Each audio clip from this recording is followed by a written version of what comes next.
Recently आपने देखा है प्रधानमंत्री मोदी इंडोनेशिया गए, वहाँ पे बहुत सारे एमओयू साइन हुए हैं। ठीक है, ब्रह्मोस मिसाइल की डील भी है, यूपीआई का हुआ है, सबांग बंदरगाह के बारे में वहाँ बात हुई है। ठीक है, सर्वोच्च सम्मान भी मिला है वहाँ पे पीएम मोदी को इंडोनेशिया का। ठीक है, तो इस टॉपिक में हम पढ़ेंगे कि क्या क्या वहाँ पे बातें हुई हैं, क्या क्या डील्स हुई हैं इंडिया और इंडोनेशिया के बीच में। ठीक है, और उसका क्या इम्पैक्ट पड़ेगा, इंडिया इंडोनेशिया की जो रिलेशन है उस पर क्या इम्पैक्ट पड़ेगा फिर, और इससे क्वेश्चंस भी आपके पास आएंगे। ठीक है, इससे क्वेश्चन भी आपके पास आएंगे कि करंट का क्वेश्चन है, जितने पेपर होंगे आप आपके उसमें क्वेश्चन आएगा। भारत और इंडोनेशिया के बीच प्रमुख समझौते क्या हुए हैं? देखो, कुल टोटल कितने समझौते हुए हैं? 20 समझौतों पे इन्होंने साइन हुए हैं भारत और इंडोनेशिया के बीच में। ब्रह्मोस सुपरसोनिक क्रूज मिसाइल और हल्कू लड़ाकू नौका के लिए समझौता किया गया है इंडिया और इंडोनेशिया के बीच में।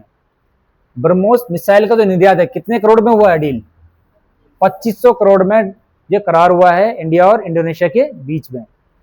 यूपीआई इलेक्ट्रॉनिक भुगतान प्रणाली को इंडोनेशिया के पेमेंट सिस्टम से जोड़ने में सहमति हुई है। ठीक है, यूपीआई पेमेंट अब यहां भी चलेगा।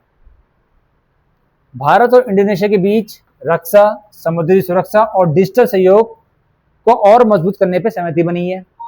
ठीक है, तो ये भारत की जो ये पॉलिसी है, लुक ईस्ट पॉलिसी है। लुक ईस्ट पॉलिसी है, मतलब जो ईस्ट में जो कंट्रीज हैं उनके साथ भारत अपने संबंध मजबूत करना चाह रहा है। क्यों करना चाह रहा है? चाइना को काउंटर अटैक करने के लिए। चाइना को काउंटर अटैक करने के लिए, क्योंकि चाइना क्या कर रहा है, इंडिया के तरफ जितनी भी कंट्री हैं उसको घेर रहा है। बांग्लादेश, पाकिस्तान, श्रीलंका, अभी रिसेंटली नेपाल भी है, उसमें भी क्या हम उसको घेर रहे हैं, वो हमें घेर रहा है, हम उसको घेरने वो कर रहे हैं। कहीं ना कहीं तो देखो, लड़ाइयाँ सीधे युद्ध के क्षेत्र में नहीं होती हैं। जो उसके जो रास्ते हैं वो बंद करने हैं, ब्लॉकेज ऐसे ला देना कि अगर कुछ भी हुआ तो हम ब्लॉक करें रास्ते। ठीक है, इकोनॉमी भी चोट करो, इकोनॉमी में चोट करो, उसके उसके उसके जो दुश्मन है उनको दोस्त ही होता है ना, जो दुश्मन होता है उसी को दोस्त बनाना पड़ता है।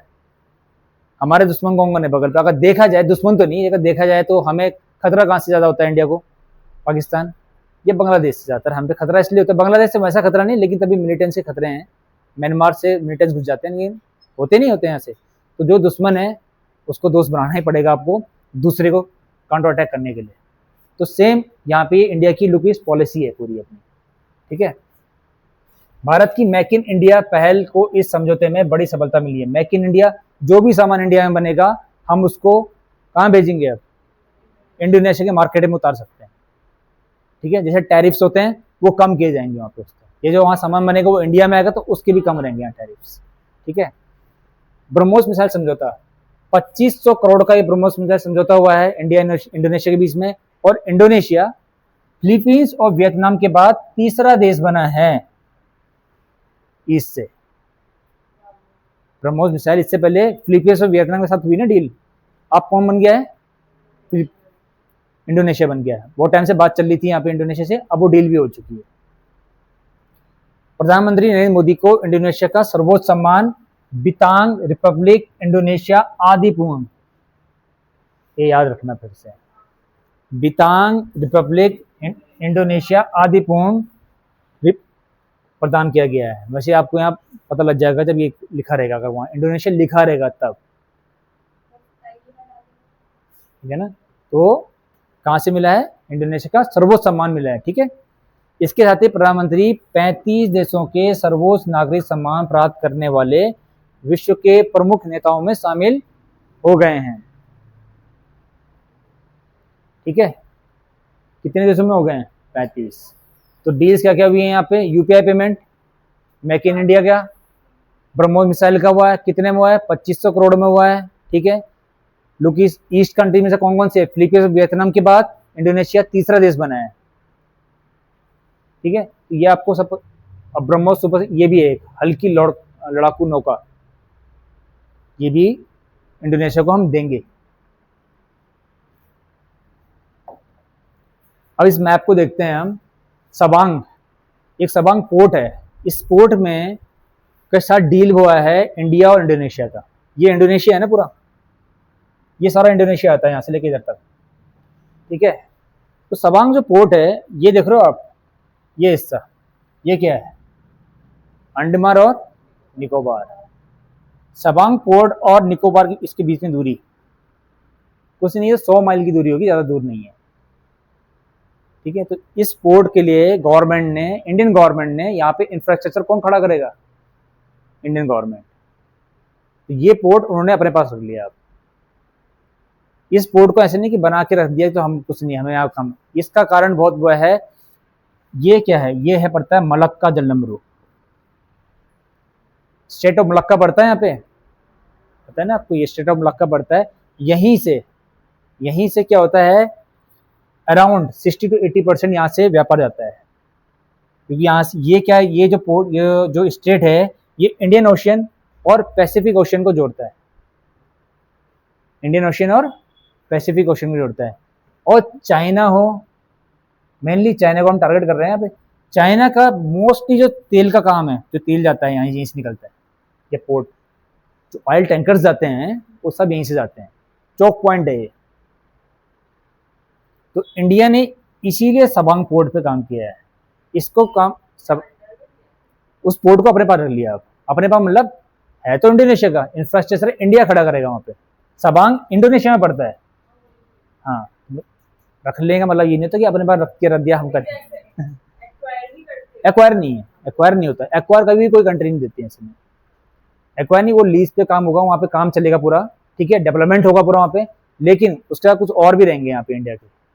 उसका फायदा क्या हुआ, चाइना की जो नेवी का जो यहाँ पे मूवमेंट है इस एरिया में, उस पर नजर रहेगी पूरी, ठीक है, उससे पूरी नजर रहेगी कि इसकी मूवमेंट कहाँ कहाँ जा रही है यहाँ से, ठीक है। चौक पॉइंट बना दिया, कभी कुछ हो गया, मान लो इंडिया चाइना के बीच में लड़ाई हो जाती है, तो इस रास्ते को ब्लॉक कर दो। अब सामान कहाँ से जाएगा, तेल कहाँ से जाएगा, यहाँ से गैस नहीं जाएंगे, यहाँ से तेल नहीं जाएगा, चौक पॉइंट बंद, ठीक है। ऐसी सिंगापुर साथ डील हुई है इंडिया की, सिंगापुर यहाँ पड़ता है ना, ये देखो ठीक इसके आउटर में पड़ता है सिंगापुर मलक्का के। तो इस चौक पॉइंट पे क्या किया है इंडिया ने, यहाँ के नेवी बेस के साथ, यहाँ सिंगापुर नेवी के साथ डील की है कि हमारे यहाँ पे नेवी बेस रहेगा। नेवी बेस मतलब जो हमारे नेवी शिप है, रिफ्यूलिंग करना, कुछ खराब हो गए मरम्मत करना यहाँ पे, तो वो सिंगापुर साथ डील कर रखी है। तो वो भी एक चौक पॉइंट पे बैठ गए, यहाँ पे इन पे भी बैठ रखे हैं और आउट पे भी बैठ गए, पर जहां से एंट्री की वहां पे भी हम बैठ गए, जहां से आउट किया वहां पे भी हम बैठ गए।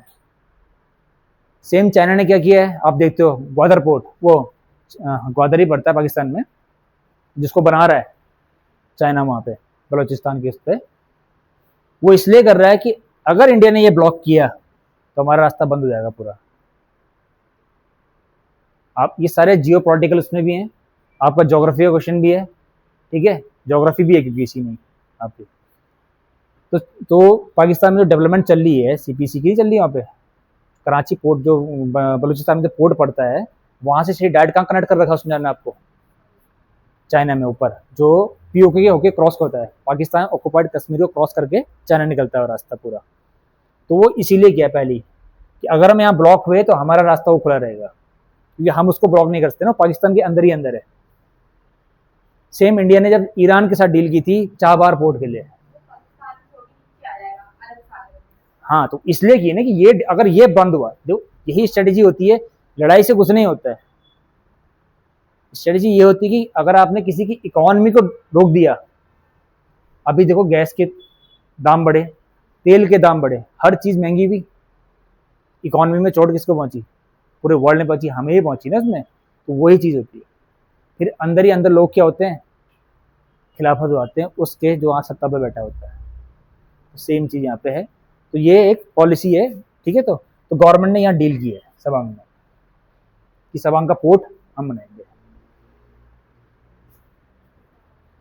ये याद रखना आप, ये क्वेश्चन आपको वैसे आएगा, ज्योग्राफी के बेस पे भी आएगा, करंट के भी, कि कहाँ पे सबांग पोर्ट कहाँ पड़ता है, किस कंट्री में है सबांग पोर्ट, इंडोनेशिया में पड़ता है, ठीक है, और किस स्टेट के नजदीक पड़ता है, स्टेट ऑफ मलक्का है ये। ये सिंगापुर है, ठीक है, सिंगापुर। भारत और ये है सबांग बंदरगाह का विकास। भारत और इंडोनेशिया सबांग बंदरगाह का संयुक्त रूप से विकास करेंगे। यह बंदरगाह मलक्का जलनम्बरू के निकट स्थित है, जो बताया था मैंने आपको। कहाँ पे? भारत द्वारा विकसित ग्रेटर निकोबार पोर्ट प्रोजेक्ट में इसकी दूरी कितनी है? 100 समुद्री मील, ठीक है, 100 माइल्स की दूरी है, बस, ज्यादा दूर नहीं है। बंदरगाह के विकास से व्यापार, पर्यटन, निवेश और समुद्री संपर्क को बढ़ावा मिलेगा।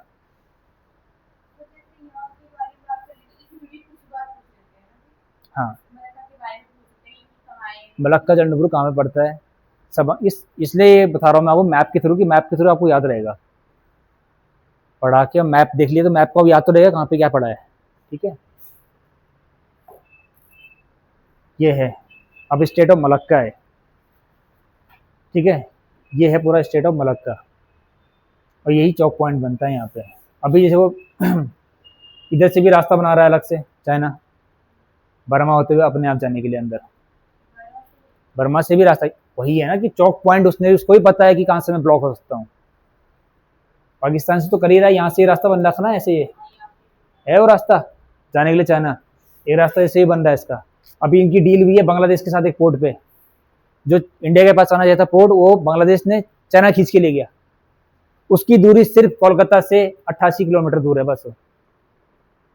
वो पोर्ट कोलकाता से सिर्फ 88 किलोमीटर दूर है। सोचो कितने नजदीक पहुंच गया चाइना, देख रहे। तो स्ट्रेटेजी बहुत तगड़ी है ना। एक तो उनका जो प्रोसेस बहुत तेज है। एक क्या करता है, चाइना के अंदर एक पॉलिसी बहुत वैसी है उनकी, कि वो ऐसी कंट्रीज को पकड़ता है जिनको कर्ज चाहिए। बांग्लादेश, पाकिस्तान, बर्मा, ये सब ऐसी कंट्री है, इनके पास पैसा नहीं है। कोई अपनी जमीन क्यों देगा किसी को? वो जमीन तभी देगा कि उसे पैसा चाहिए, डेवलपमेंट करना है उसे अपने यहाँ। अब उन्होंने पैसा दे दिया, अब मान लो बांग्लादेश बोलता है भाई नहीं करना है, बोले अल्लाह पैसा निकाल, जो मैंने इतने अरबों खरबों रुपए खर्च किए हैं, पैसा निकालो। कहाँ से लाओगे? दे दोगे कहीं से? कहीं से दे। श्रीलंका, हेम्बनटोटा पोर्ट दिया था 99 ईयर की लीज पे पड़ा हुआ है यहाँ पे। हेम्बनटोटा पोर्ट जो है वो ठीक इंडिया के यहाँ पड़ता है इधर पे, 99 ईयर की लीज पे, क्योंकि श्रीलंका का पैसे ही नहीं है वापस करने के लिए। अब यहाँ पे बैठ गया तो अब पूरी देखो, ये पूरा कवर हो गया ना उसके लिए, कि हम क्या कर रहे हैं।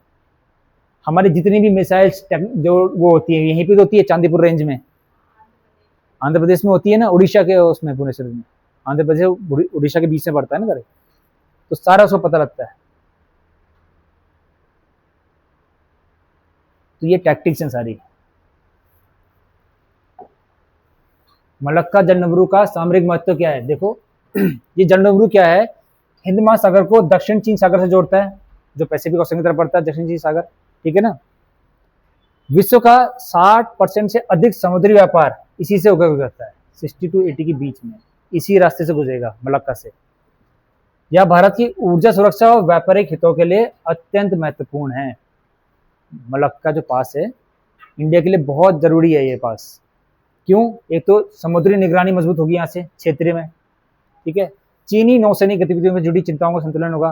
पनडुब्बियां निकलती हैं जिनको हम ट्रेस भी नहीं कर सकते, उन पनडुब्बियों के बारे में हम पता लगाएंगे। भाई पनडुब्बी कोई घूमती नहीं रही यहाँ पे नजदीक हमारे कंट्री के, वो अंदर तो नहीं आएंगी, लेकिन बाउंड्री के बाहर कहीं नजदीक तो नहीं घूम रही, यहाँ से हम पे कहीं नजर तो नहीं रखा जा रहा है। भारत की एक्ट ईस्ट नीति और इंडो पैसिफिक रणनीति का मजबूती है ये, इंडो पैसिफिक, ठीक है। मलक्का जलनम्बरू क्या है? स्थान इंडोनेशिया के सुमात्रा द्वीप और मलेशिया तथा क्या है दक्षिणी थाईलैंड के बीच में पड़ता है मलक्का जलनम्बरू। किसको जोड़ता है? अंडमान सागर को दक्षिणी चीन सागर से जोड़ता है। दक्षिणी चीन सागर पड़ता है प्रशांत महासागर का हिस्सा है, और ये पड़ता है अंडमान सागर हिंद महासागर का हिस्सा है, ठीक है। महत्व का है, मध्य पूर्व और पूर्वी एशिया के बीच सबसे छोटा समुद्री मार्ग है ये, ज्यादा लंबा समुद्री मार्ग नहीं, छोटा ही है ये भी। एशिया, मध्य पूर्व, यूरोप व्यापार के लिए लागत और समय की बचत करता है। समय की बचत कैसे करेगा यहाँ पे, अगर ये रास्ता बंद हुआ तो घूम के कैसे जाना पड़ेगा, फिर ऐसे कहीं से निकलना पड़ेगा, जो ऊपर से घूम के आना पड़ेगा, यूरोप को भी रशिया की तरफ से पूरा घूम के आना पड़ेगा, वो बहुत महंगा पड़ जाएगा उन्हें। अभी क्या है, यूरोप से आते हैं तो बीच में क्या पड़ता है, अफ्रीका और एशिया के बीच में नाइल नदी पे क्या है, इजिप्ट में एक स्वेज कनाल है, स्वेज निकालना पड़ता है ना, तो यूरोप का सारा माल वहीं से आता है। रास्ता शॉर्ट हो गया ना, वहां से सीधे आया, कहाँ पहुंचा, यहाँ पहुंचा। अगर ये रास्ता बंद तो वो वहां से क्यों आएंगे फिर, क्योंकि रास्ता तो ब्लॉक हो चुका है फिर यहाँ से। चीन और जापान जैसे बड़े एशियाई उपभोक्ताओं के लिए मुख्य तेल आपूर्ति मार्ग है, चीन और जापान, लेकिन टारगेट क्या है, चीन। और जितनी भी ईस्ट कंट्रीज हैं एशिया की, वो सब परेशान है किससे, चीन से। साउथ जो चाइना सी है उस पर, ईस्ट जो सी पड़ता है ईस्ट चाइना सी में, ईस्ट चाइना सी, उसको चाइना बोलता है ये पूरा मेरा है। वियतनाम के साथ उनकी लड़ाई, ताइवान के साथ उनकी लड़ाई, हर जगह अपने क्षेत्र को बढ़ा रहा है ना चाइना, जमीन ले रहा है, कब्जा रहा है, तो अपने क्षेत्र को बढ़ा रहा है वो। तो आपको ये सारी चीज़ें रखनी है कि मलक्का जल इंटरव्यू कहाँ, क्या इसका महत्व है, कहाँ पे है, किस चीज़ को जोड़ता है, ठीक है, ये सारा आपको पता होना चाहिए। इनमें से कुछ भी क्वेश्चन आपके पास आ सकता है, चाहे वो समूह का पेपर है, चाहे वो लोअर पीसीएस है, या आप एसएससी भी दे रहे हो, तो इनमें से एक ना एक क्वेश्चन कुछ भी घुमा करा के पूछ देगा।